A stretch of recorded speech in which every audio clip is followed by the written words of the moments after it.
Hola, soy Carol. Este es mi video de la actividad integradora número 3 de la materia de Derecho Mercantil, en el cual voy a hablar sobre los temas de los contratos mercantiles, los elementos de un contrato, lo que viene siendo el derecho concursal mercantil y la etapa de quiebra.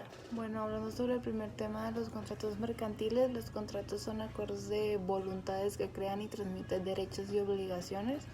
Estos también son los convenios que producen o transfieren obligaciones y derechos de naturaleza mercantil, así como también son aquellos acuerdos de voluntades entre dos o más personas para producir o transferir derechos y obligaciones. Estas definiciones son tomadas del derecho civil, ya que en la materia mercantil no existe una definición propia para los contratos ni en la doctrina ni en la legislación. Bueno, ya hablando sobre los contratos mercantiles, existe la clasificación de la cual se encuentran los unilaterales, que es el acuerdo de voluntades que engendra solo obligaciones para una parte y derechos para la otra. Puede ser un contrato de mutuo, de depósito, prenda y fianza. Luego están los contratos que son bilaterales. Estos son el acuerdo de voluntades que da nacimiento a derechos y obligaciones en ambas partes, o sea, de manera recíproca.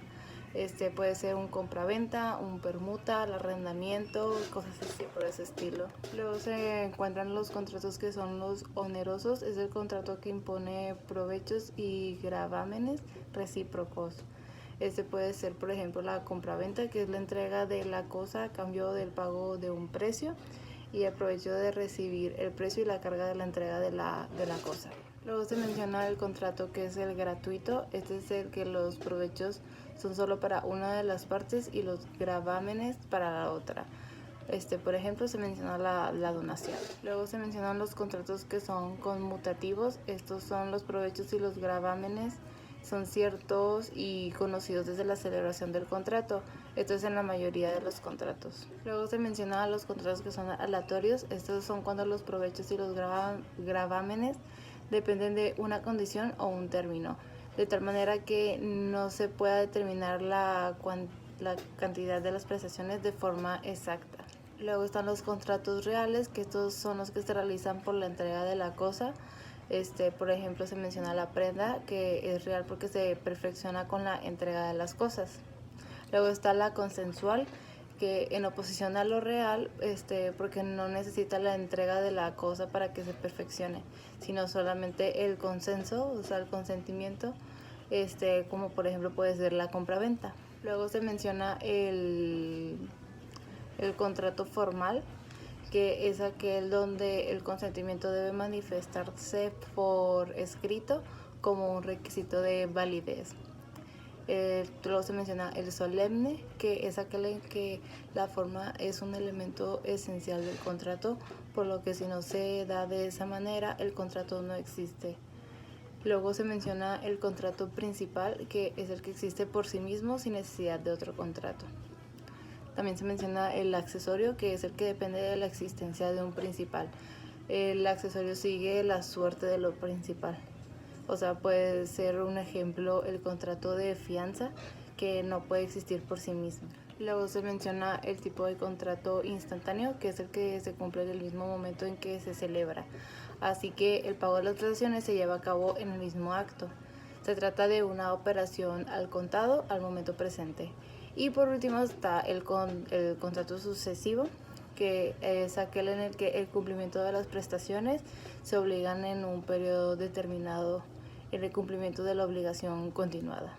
Un ejemplo de este último puede ser el arrendamiento, donde se tendrá el uso y el disfrute de la cosa por un tiempo determinado y el pago periódico de una renta. Y hablando un poco más general sobre los contratos mercantiles, estos son aquellos que se celebran respecto de objetos de naturaleza mercantil.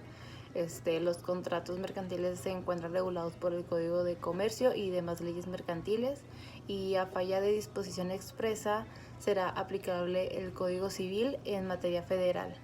De acuerdo con el Código de Comercio, a los actos mercantiles les serán aplicables las disposiciones del derecho civil respecto a la capacidad de los contratantes y de las excepciones y causas que rescinden o invalidan los contratos. También dentro de los elementos del contrato se menciona el consentimiento, el cual debe de estar de acuerdo de voluntades. Es el elemento esencial de todo contrato, el objeto el cual es la obligación y el objeto de esta es la prestación. Pueden consistir en obligaciones de dar, hacer y no hacer, y por último lo formal, llamada solemnidad, que es la condición sinocua non para ciertos contratos, en contratos que por ley deban hacerse constar en escritura pública. Puede ser que el contrato ya sea anulable, esto es si el consentimiento está viciado. Y mencionando los vicios del consentimiento se encuentra el error, el dolo y la violencia y la incapacidad de alguna parte. Por lo que respecta a los vicios del consentimiento, en los contratos mercantiles se aplica lo dispuesto por el derecho civil, y así tenemos que en estos contratos la manifestación de voluntad de las partes debe expresarse sin vicios. De lo contrario, el contrato estará afectado de nulidad. Y como mencionamos, el error, el dolo, la mala fe y la violencia son los vicios del consentimiento. O sea, damos por entender que el error es la falsa apariencia de la realidad. El dolo es una maquinación o artificio que emplea una de las partes para inducir al error a la otra parte que manifieste su voluntad de celebrar el contrato. Y la mala fe produce cuando uno de los contratantes advierte el error en que cae la otra parte y omite hacérselo saber. Y la violencia se produce cuando se emplea fuerza física o amenazas que pongan en peligro la vida, la honra, la libertad, la salud o una gran parte de los bienes del contratante, de su cónyuge, de sus ascendientes o descendientes. Bueno, y pasando sobre el segundo tema, que es el concurso mercantil. Este es el procedimiento mercantil preventivo del comerciante deudor, quien ha incumplido generalizadamente sus obligaciones, donde se somete a una primera etapa llamada conciliación y tiene como objetivo el logro de un convenio entre los acreedores reconocidos y el deudor, para evitar precisamente la segunda etapa de la drástica quiebra. Cuando las empresas establecidas en México se encuentran en una situación económica que no les permite mantenerse al corriente de sus adeudos, el concurso mercantil es un excelente recurso legal para lograr entablar negociaciones con sus acreedores, lo que le permite a dichas empresas seguir operando y que ésta no se vea sin la necesidad de liquidarse. El derecho concursal busca resolver todas estas interrogantes en virtud de que brinda la oportunidad a un comerciante de solucionar el estado de insolvencia y hacer frente a sus obligaciones. En México se ve al concurso mercantil como sinónimo de quiebra, de fracaso, y no es así. El procedimiento regulado por la Ley de Concursos Mercantiles tiene como base fundamental la conservación de las empresas y evitar que el incumplimiento generalizado de sus obligaciones de pago ponga en riesgo su viabilidad y la de los terceros con quien mantienen relaciones de negocio. El derecho concursal resuelve la problemática de un deudor que enfrenta problemas económicos y los resuelve a través de la reestructuración de la empresa y de sus deudas mediante la firma de un convenio, y solo en caso de que sea inevitable la salida del mercado de la empresa, entonces se busca que se le dé el cierre ordenado del negocio. Y mencionando sobre las etapas del concurso mercantil, se mencionan la etapa de conciliación y la etapa de la quiebra. La finalidad de la etapa de conciliación es la conservación de la empresa del comerciante mediante el convenio que suscriba con sus acreedores reconocidos. Encontramos que existen acreedores concursales y los acreedores concurrentes, de los cuales se divide en no reconocidos, pendientes y reconocidos.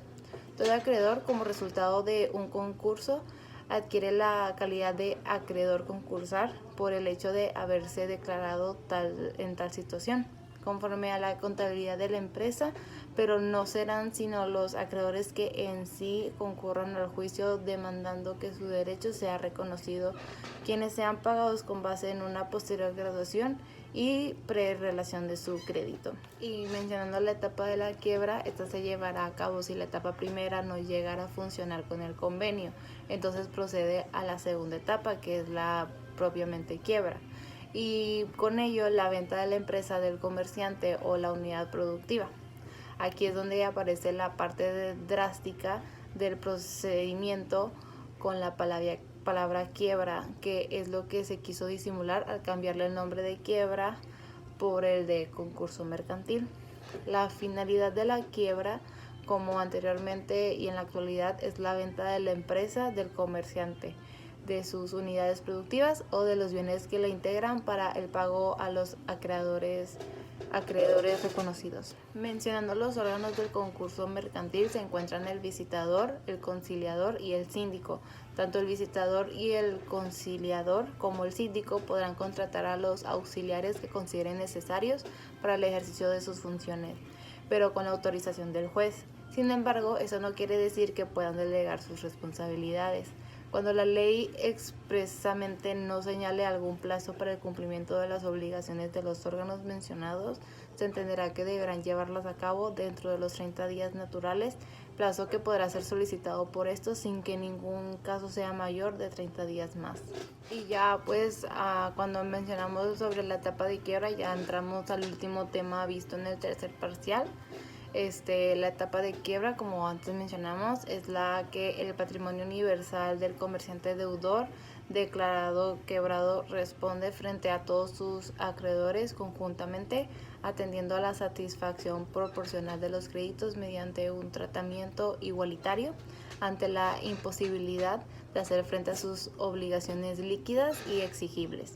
A esta segunda etapa de la nueva ley de concursos mercantiles, al igual que la anterior ley, se clasifica como drástica, ya que es donde se procederá a la liquidación de la universalidad patrimonial del fallido para hacer frente a sus obligaciones líquidas y exigibles.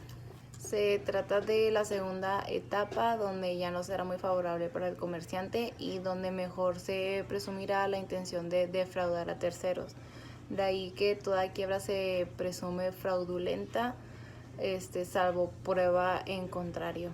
El comerciante en concurso mercantil será declarado en estado de quiebra y constituido el estado jurídico de quiebra por sentencia judicial. El comerciante será apelante de la sentencia de quiebra, primero cuando el propio comerciante así lo solicite y segundo si el conciliador solicita la declaración de quiebra.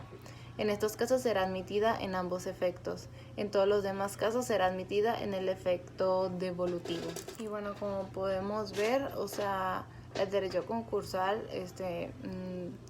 no tiene por qué ser visto como la última opción que utilicen los empresarios y los propios asesores de las ventas, sino que se ha visto como el instrumento jurídico que resuelve la problemática jurídica de un deudor que no es capaz de cumplir con sus obligaciones de pago, porque se encuentra en una situación de insolvencia y falta de liquidez.